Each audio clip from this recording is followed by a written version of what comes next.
ngecek transmisinya ini gimana? Sehat atau tidak? Oke, begitu dibuka pancinya dia ada gram-gramnya, kinerja mungkin susah masuk gigi. Nah, kita bisa ngecek transmisi atau persneling ini bagus atau tidak dengan mendorong ke kiri atau ke kanan. Kalau dia masih kembali, mesin mati, ya. Nah itu kampas masih bagus. Nggak akan bisa menaklukkan tanjakan, mengalami kerusakan.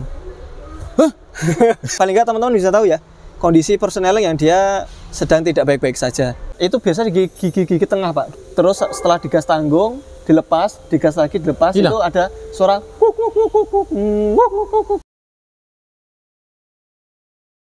Assalamualaikum warahmatullahi wabarakatuh, Sobat Apedia. Selamat sore. Ini udah mau jam 3. Bentar lagi akan masuk waktu asar. Nah, sebelum asar kita buat konten dulu satu ya. Bermanfaat buat untuk Sobat Apedia semua, terutama yang sedang melakukan pencarian mobil bekas manual. Masih bagus nggak? Nah, ini yang mau ditanya, bagusnya yang mana? Kan banyak nih. Ada mesin, ada kaki-kaki, ada bodi, ya kan? Nah, kita mau fokus nih. Fokusnya kemana? Transmisi. Bagaimana cara ngecek atau mengetahui bahwa transmisi mobil manual ini masih sehat atau tidak? Narasumbernya di GK sekarang siapa ya? Nah, ini. Assalamualaikum warahmatullahi wabarakatuh. Waalaikumsalam warahmatullahi wabarakatuh. Teman-teman kalau ke GK Auto jangan sungkan. Begitu datang, ya toh, kalau haus di situ ada kulkas. Ada kulkas. Tuh, ada kulkas. Sobat Apedia. Di sini ada dispenser. Terus ada kopinya nggak? Kopi ada dong. Lengkap ini kopi. Ya. Ada kopinya. Kopi, ada teh, ada teh. Ini minuman instan. Tuh, Sobat Apedia, mari merapat ke GK Auto ya. Tidak jauh dari kota Jogja atau kota Wonosari, juga lebih dekat lagi. Nah, Sobat Apedia. Ya. Gimana, Pak? Yang mau kita bahas kali ini tentang mobil manual, Mas Ardi. Mobil manual. Ya, ada yang mau beli mobil manual, mobil bekas gitu ya. Oh iya, siap. Terus ngecek transmisinya ini gimana? Sehat atau tidak? Oke, jadi untuk pengecekan itu kita bisa dengan pengecekan visual, juga bisa pengecekan kinerja. Oh, visual dan kinerja ya? Ya, kalau untuk visual sendiri kita bisa melihat ke arah transmisinya. Transmisinya ini ada rembesan atau enggak. Itu. Terus yang kedua, kalau ada dipsticknya, atau dipstick itu apa ya, untuk ngecek oli transmisi. Tapi biasanya kalau manual itu jarang, Pak. Jarang ya? Jarang ada, karena harus buka baut biasanya. Iya, betul. Gitu. Yang jelas kalau misalnya dia ada rembesan, yaitu berarti ada sebuah PR, bisa jadi sealernya. Karena kan untuk casing transmisi itu kan ada beberapa part ya. Ada beberapa potongan. Itu di setiap potongannya itu kan menghubungkannya selalu diikuti dengan gasket atau sealer. Itu kalau misal dia ada rembesan, berarti dia ada oli yang keluar. Nah, oli yang keluar itu bisa jadi gasketnya jelek atau sealernya udah mulai getas. Kalau udah getas, maka harus dilakukan sealer ulang. Nah, kalau teman-teman dapat, pertama kalau visualnya dia sudah berkeringat, pastikan dulu itu keringatnya itu dari seal yang dari luar atau dari sambungannya. Kalau dari sambungannya mungkin biayanya nanti akan lebih mahal. Tapi kalau misalnya dia hanya, misalnya kalau penggerak depan dari seal as roda, seal drive shaft, nah itu cukup murah. Penggantian jasanya mungkin ya kisarannya mahal-mahalnya 600.000 paling. Kalau misalnya dia gede cc-nya. Tapi kalau misalnya cc-nya kecil-kecil sih agak mudah. Paling pengerjaan 1,5 jam udah selesai. Kayak gitu. Nah, itu diganti hanya seal drive shaft-nya saja. Tapi kalau misalnya sampai pertengahan, maka itu dia akan mengakibatkan harus pembongkaran transmisi. Misalnya kita dapati mobil kondisinya sudah anggap aja seperti ini, Pak. Kondisinya anggap aja ya. Nah, ini kan udah terlihat basah, berminyak, terus seperti ada kotoran yang menumpuk, maka tentunya di sana ada rembesan.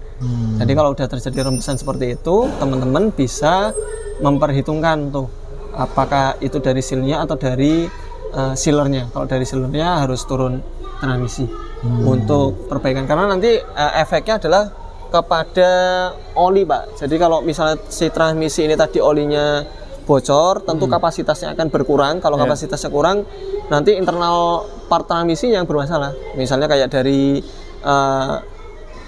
gear, sinkromes, itu ada keausan. Begitu dibuka pancinya dia ada gram-gramnya.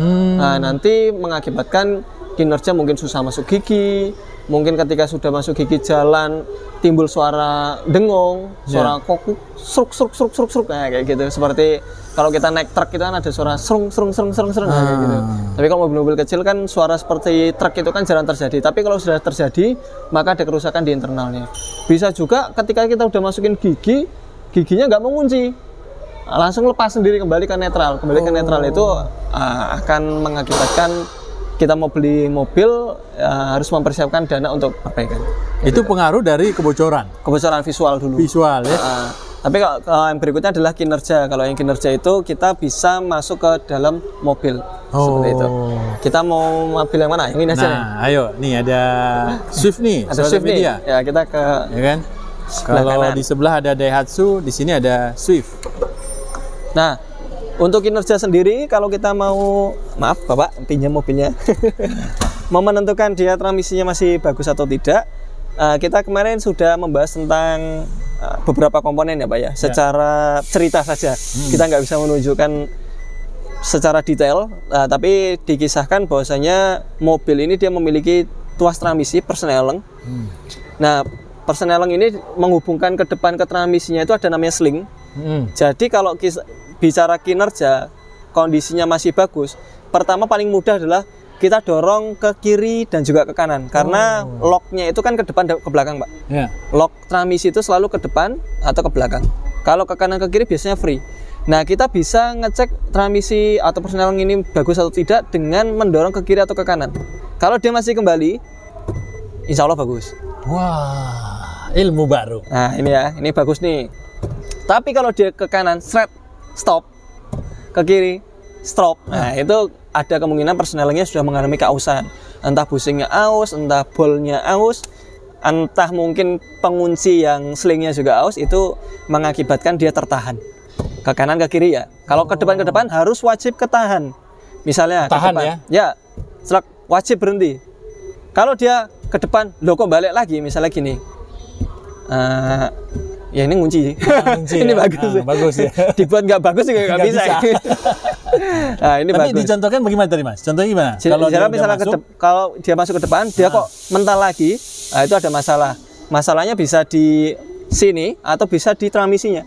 Di transmisi itu kan ada locknya ya, ada bolnya itu untuk ngelock itu dia mungkin sudah tidak berbentuk oval sehingga dia tidak mampu mengunci, atau mungkin dia sudah aus ya, sehingga juga nggak mengunci. Itu masalahnya di situ Pak biasanya. Mas, itu untuk mencek dia itu ngelock atau enggak, itu posisinya mati atau mesin hidup? Mesin mati. Kalau hidup tentunya kan karena ada putaran dari input shaft ya Pak, itu tentunya mempermudah untuk ngelock ya.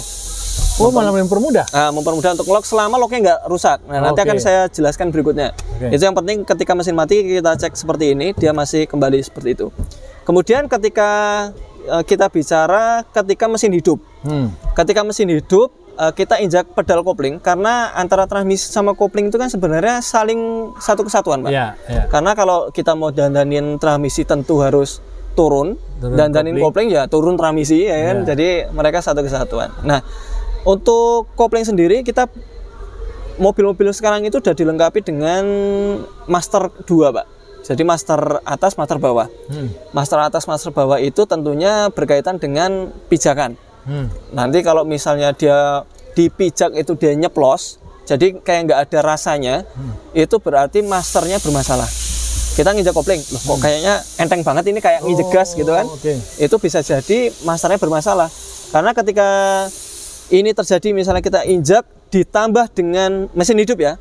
Ini kita anggapnya ini mesinnya kita hidupkan. Oke, sebentar. Saya lebih dari sana ya, biar kelihatan nih Sotopedia. Pada saat posisi Mas Hardi melakukan koplingnya diinjak nih. Nah, ini koplingnya kita injak ya. Ini kalau ini kan dia ada rasanya Pak. Rasanya tuh kita injak ini seperti kita harus menekan dengan tenaga. Tambahan tenaga ya. Beda kayak ini. Ini kan gas. Ini ringan banget. Kalau kita dapati kopling kita seperti gas seperti ini, ditambah ini ya, kita starter. Nah, ini kan kita injak ya. Ditambah, misalnya dia diinjekin kok enteng, masukin giginya susah. Kalau ini kan gampang. Masukin giginya susah, maka itu dia kemungkinan besar nyeplos masternya. Jadi master kopling entah atas atau bawah ada masalah. Jadi kalau dia nyeplos itu kan dia nggak mampu ngangkat, Pak. Nggak mampu merilis ini apa namanya, nggak mampu melepas kampas. Sehingga putaran kampas sama dengan putaran mesin. Kalau putaran kampas sama dengan putaran mesin, Pak, maka putaran input shaft sama dengan putaran kampas. Jadi input shaft sama kampas itu menyatu. Iya. Nah, di sana. Nah, kalau misalnya dia kampas putarannya sama dengan mesin, maka input shaft pun juga sama, nanti dimasukkan akan susah. Kayak gitu. Kalau dimasukkan susah, itu penyebabnya kopling nyeplos. Jadi kopling harus diganti. Kayak gitu. Nah, kalau misalnya sudah dimasukkan, terus kita mau mengetahui ketebalan kampas, itu sebenarnya kita bisa angkat seperti ini. Nah, ini udah kerasa ngegigit. Kalau misalnya kita lepas gini, mesin mati, nah itu kampas masih bagus. Jadi kita angkat sedikit saja, dia sudah mulai ngegigit, itu dia kampasnya masih tebal. Dan kalau misalnya kita angkat lagi dia langsung mati, berarti kampasnya masih tebal. Tapi kalau kita masukkan, kita angkat separuh kok dia belum ngegigit, kita angkat lebih tinggi lagi, kok dia nggak mati ketika ini remnya diinjak. Kemudian ketika digas dia gerung, nah berarti kampasnya udah mulai tipis. Hampir mirip netral ya? Hampir mirip netral, tapi tetap kalau ditambah RPM dia jalan. Nah, itu dia kalau kena tanjakan, wah itu sempoyongan, Pak. Nggak akan bisa menaklukkan tanjakan. Kayak gitu. Itu. Nah, ada juga kopling ini bermasalah. Itu tadi koplingnya bermasalah, Pak? Ya. Ada juga koplingnya bermasalah mungkin karena tadi diangkat masih bagus, masih mau gigit, dilepas masih mati, tapi pijakannya keras. Nah, itu kalau pijakannya keras bisa jadi masternya yang bermasalah, atau kebanyakan adalah mataharinya. Mataharinya udah keras pegasnya. Ini biasanya terjadi kalau si pengemudi ini biasa lagi jalan, kakinya masih numpang, Pak. Nah, ini kaki numpang gini aja itu sebenarnya karena mobil sekarang udah kebanyakan hidrolis, itu dia mempekerjakan ini matahari sebenarnya. Mataharinya udah mulai ngangkat sedikit. Biarpun seperti itu. Biarpun seperti ini. Tanpa harus menekan, itu masih nggak tekan kan? Nggak. Ini masnya kan kaki cuma numpang doang, Pak. Iya. Kalau nekannya gini. Iya. Nah, ini kita lepas gini. Nah, kadang kan pemilik kendaraan itu kita habis ngopling lepas kopling, habis pindah gigi itu kok kadang dia nggak turun. Harusnya turun kakinya. Nah, kalau memiliki kebiasaan seperti ini, bisa dipastikan ya kebanyakan ya, itu menjadi keras plendesnya. Mataharinya jadi keras, pijakan koplingnya jadi keras. Kalau pijakan koplingnya jadi keras sebenarnya secara fungsi masih bagus. Tapi ada yang terancam. Apa itu? Pertama, itu yang terancam adalah masternya. Master. Karena dia keras, masternya bekerja lebih keras. Itu yang pertama yang terancam. Yang kedua, kaki. Pegel. Nah, itu kaki juga di kemacetan. Wah, itu. Pasti ya. Betul, bisa gede separuh. Nah, kayak gitu. Nah, itu adalah kalau kita tinjau berdasarkan kinerjanya ya. Jadi secara visualnya dia ada kebocoran. Kinerja tadi kalau misalnya dia dipijak los terlalu ringan juga nggak bagus, terlalu berat juga nggak bagus, atau mungkin udah dimasukkan giginya susah untuk dipindahkan, itu juga nggak bagus. Gitu. Yang lebih parah adalah ketika mesin ini jalan, Pak. Ini udah masuk gigi nih ya. Tahu-tahu netral sendiri. Nah, itu marah itu. Netral sendiri berarti pindah. Nah, tapi biasanya kalau ini terjadi kalau dia sudah digini udah kocak ya. Kali ini kan masih kembali. Kita coba cari yang kocak. Gimana? Kita coba cari yang kocak ya. Baik, kita coba cari yang kocak. Kalau dapat. Ya, kalau dapat. Nih, Sobatpedia, kalau di GK kendaraan ini Pak, coba Pak. Bisa merek apa saja ya? Ini kita coba cek ya. Ya.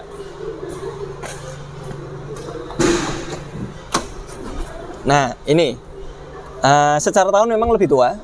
Sehingga kita bisa cek ya teman-teman ya. Kalau digeser ke kiri ke kanan dia tidak kembali ke tengah, maka ada kemungkinan dia mengalami kerusakan. Lu ngapain di situ, Tong? Beda dengan yang tadi ya. Nah, ini kan kali ini ada ini ke kanan. Nah, ini harus kita kembalikan ke tengah, ke kiri. Dia nggak mau kembali ke tengah. Nah, ini dimasukin ke ketiga agak susah. Ke satu. Nah, ini gampang. Tapi ketiga agak susah, mungkin bukan jalurnya. Kita coba cari jalur. Nah, jalurnya seperti ini, Pak. Jadi tengahnya harusnya gini. Kalau dia posisinya kayak gini, ini nggak bisa. Jadi harus tengah. Kalau tadi kan gini, kita nggak tahu nih posisi tengahnya ada di mana. Iya betul. Kita mau masuk ketiga itu harus nyari-nyari dulu. Metani. Metani. Nah, Itu satu. ini baru masuk. Tapi kalau ini, nah ini 5. Nah kalau gini dia nggak mau kedorong. Ini susah. Jadi mobil bekas, mobil manual itu banyak nggak sih yang seperti ini? Saya baru lihat nih mas. Ya ada juga. Yang tidak ada apa? Tadi kan ada pernya tuh. Seperti ada pernya ya. Betul. Kalau ini kan biasanya dia personelnya busingnya udah mulai aus pak. Udah aus kali ini, udah bukan mulai lagi. Tapi kalau ini masih bisa jalan normal kah? Ada bunyi kah kalau bisa kayak gini? Model kayak gini, ini masih bisa jalan normal, cuman masukin giginya agak susah. Karena bukan di jalur selingnya pak. Ini kan model-model kayak gini kan akan menyesuaikan selingnya di sana untuk posisi sudutnya masuk ke gigi berapa. Kalau kita misalnya Pak Taufik ke depan sana, tapi nggak kelihatan nih mobil karena di bawah. Iya, di bawah ya. Di bawah. Kalau yang mobil-mobil lainnya mungkin samping. Kita gerak-gerakkan gini. Mungkin nanti kita coba ke yang Datsun, Mbak. Tapi paling nggak teman-teman bisa tahu ya kondisi personel yang dia sedang tidak baik-baik saja. Ini dia nggak mau kembali ke tengah.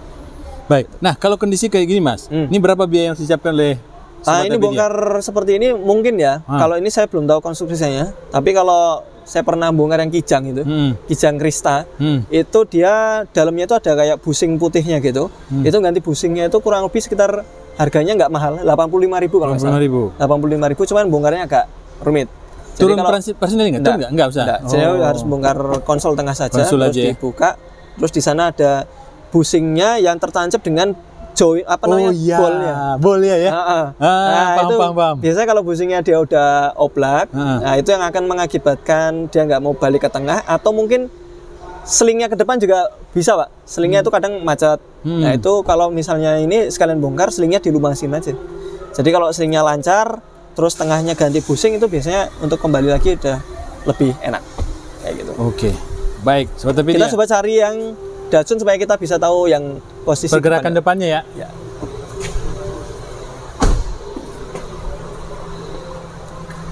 Sobatpedia, di depan juga ada mobil manual Honda ya. Terus depannya juga ada Toyota Corolla. Jadi yang punya merek Honda, Toyota, Nissan, Datsun, silahkan merapat ke GK Auto.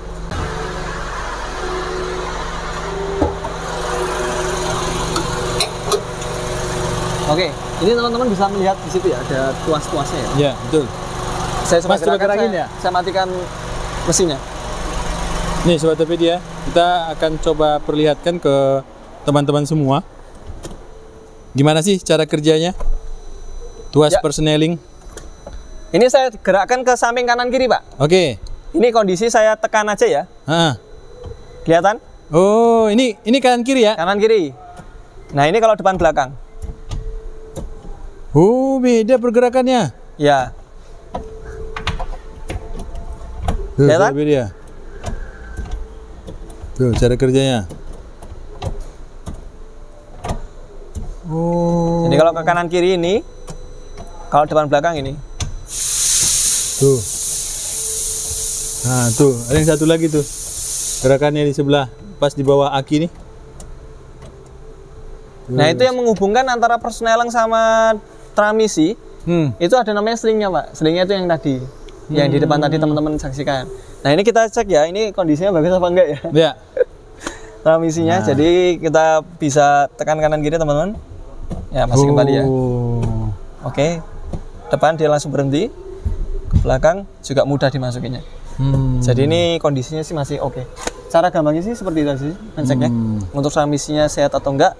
Kalau secara kinerja tentu selain ketika kondisi mati angkat sedikit, tentu kita tes jalan untuk mengetahui bunyi dengung atau enggak. Oh, transmisi bisa bunyi dengung? Bisa. Kehabisan oli itu mengakibatkan keausan di bearing, Mbak. Di dalam transmisi itu tentu tetap ada bearingnya ya. Itu kalau misalnya dia kebanyakan bearingnya itu dia berdiri dan penyusutan oli transmisi itu akan menurun, dia tidak merendam bearing meskipun dia berputar dan kena cipratan ya. Tapi kalau dia tidak terendam itu dia akan mempercepat kausan. Wah. Bunyinya seperti apa? Seperti suara bearing roda. Di kecepatan tertentu nggak? Itu biasa di gigi tengah, Pak. Gigi tengah itu 3, 4. Gasnya tanggung. Terus setelah digas tanggung, dilepas, digas lagi, dilepas, itu ada suara kayak gitu. Suaranya itu lebih nguk. Kayak gitu. Kalau bearing kan kayak gitu. Kalau yang di dalam transmisi itu lebih seperti kalau misalnya kita naik truk lah. Ya. Naik truk itu ada suara wuk wuk wuk wuk, suara gardan belakang gitu. Nah, itu terjadi di transmisi. Teman-teman. Nah, itu kalau diganti biasanya ganti bearing input sub saja udah sembuh. Baik. Nah, kejadian seperti itu yang muncul bunyi, itu kalau sudah pernah terjadi, terus ditambahin oli, itu hilang nggak? Nggak. Oh, wow. Kalau sudah aus nggak bisa. Harus diganti? Harus diganti. Berapa biaya, Mas? Berkira? Murah. Sekitar bearingnya itu rata-rata 600 ribuan, Pak. Biaya turunnya? Biaya turunnya nggak mahal. Yang mahal ya. Bongkarnya itu 1,5 juta. Tuh, sobat Ya, media. tergantung mobil juga sih. Tergantung mobilnya.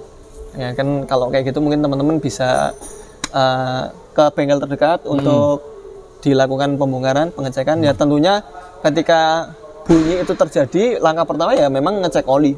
Kadang-kadang cek oli itu udah tinggal separuh. Nah nanti meskipun diganti, baru itu terkadang nggak hilang. Karena udah haus dulu. Udah haus duluan. Ya. Baik, berarti butuh test drive juga ya Mas ya? Butuh test drive. Oke. Mau test drive, Pak? Baik, sobat media. Mudah-mudahan yang sedikit yang dibagi oleh Mas Hardi ini bermanfaat untuk kita semua. Ya. Tips yang singkat Mas untuk sobat media yang akan beli mobil bekas manual. Untuk mobil bekas manual tentunya pertama kita pastikan dulu tahun produksi.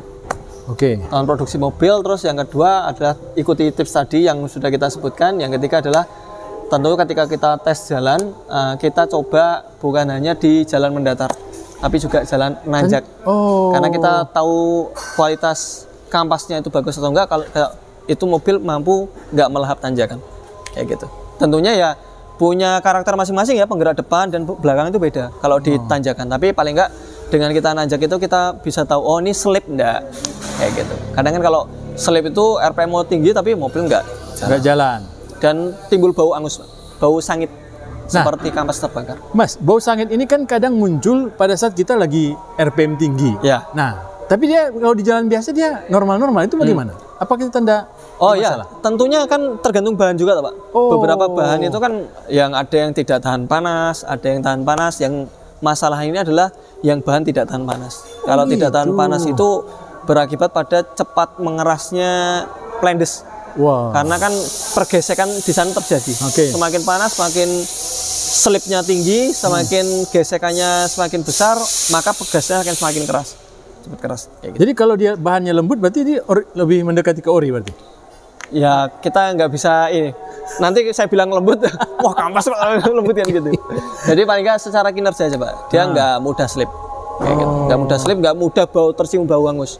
Kalau mudah tercium bau hangus ya ini kondisinya bisa jadi bukan kampasnya yang jelek atau bisa jadi masternya yang nggak mau ngangkat.